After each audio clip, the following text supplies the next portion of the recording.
Hello, welcome to another chapter of First Chapter Friday. This Friday, I am bringing you the story of We Are All Made of Molecules.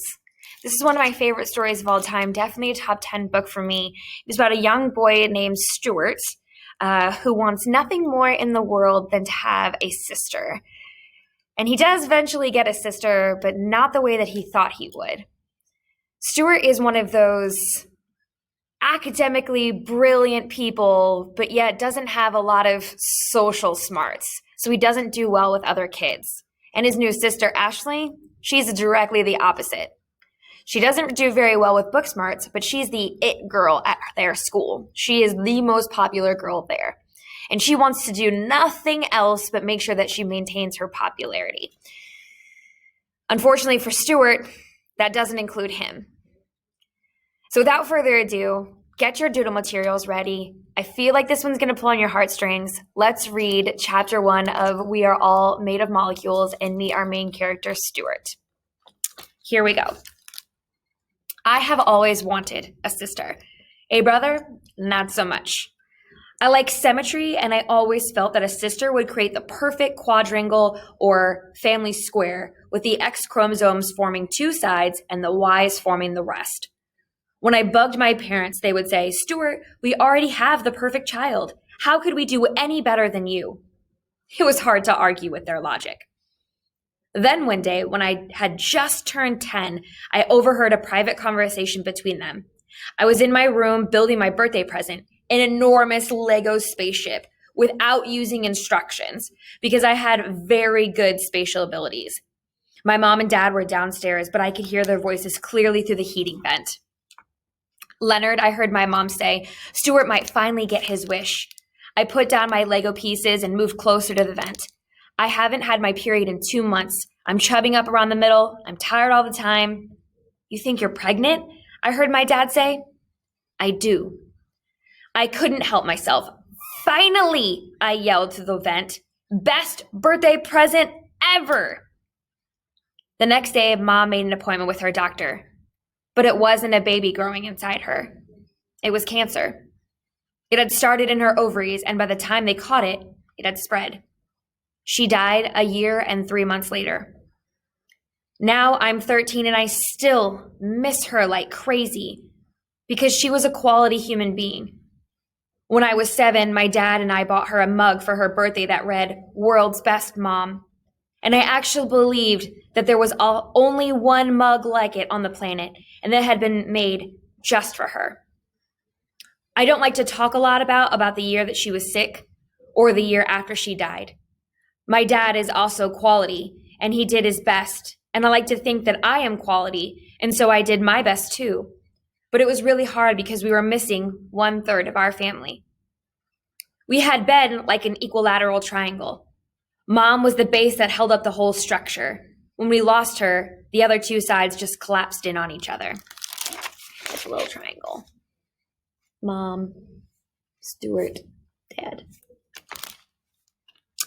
We were very, very sad.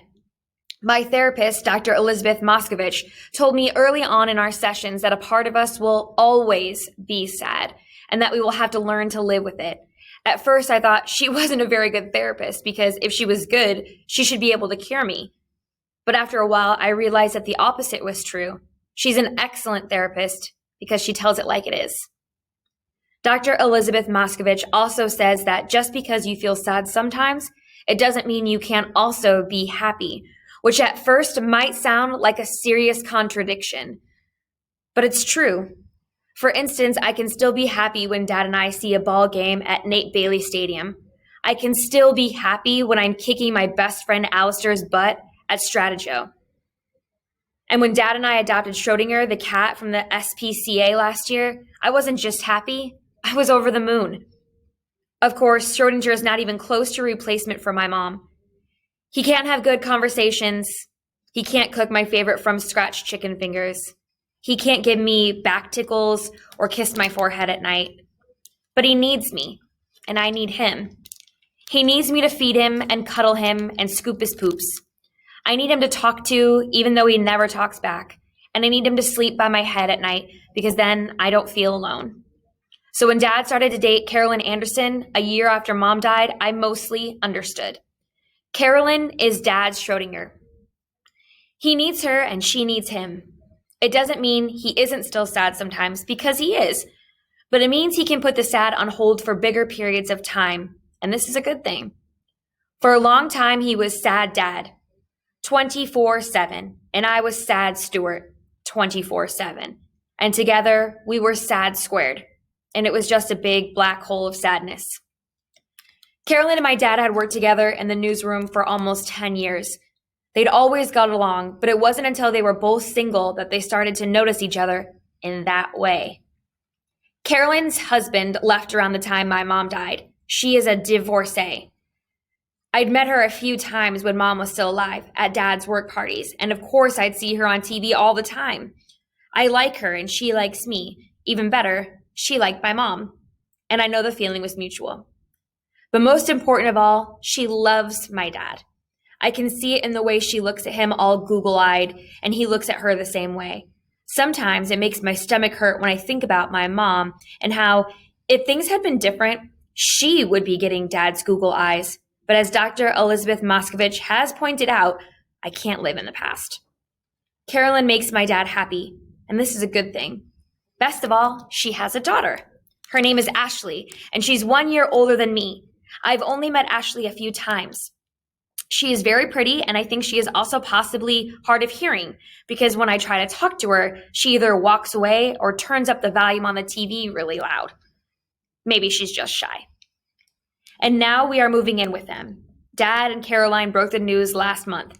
Dad and I and Schrodinger are leaving our house in North Vancouver and moving into Caroline and Ashley's house in Vancouver on 22nd between Cambie and Maine.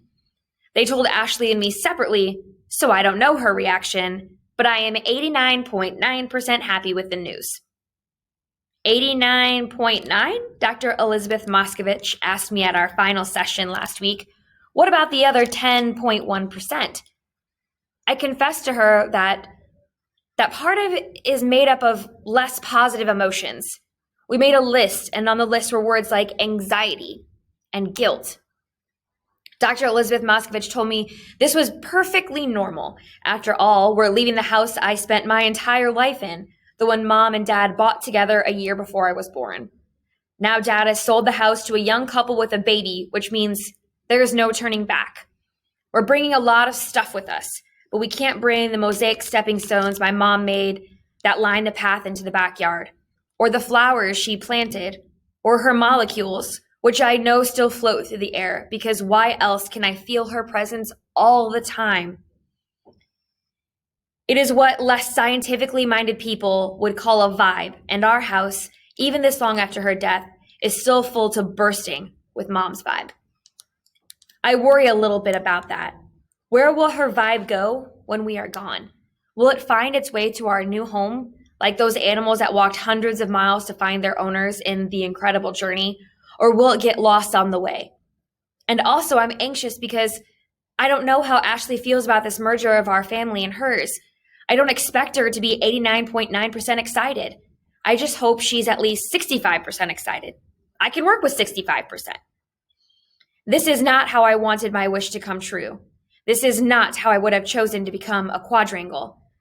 I would far, far rather still be a triangle if it meant that my mom was alive. But since that is a scientific impossibility, I am trying to look on the bright side. I've always wanted a sister, and I'm about to get one. If you want to find out how Ashley feels about the merger between Stuart and her families, come see me. I love to share my copy of We're All Made of Molecules. Until then, see ya for now.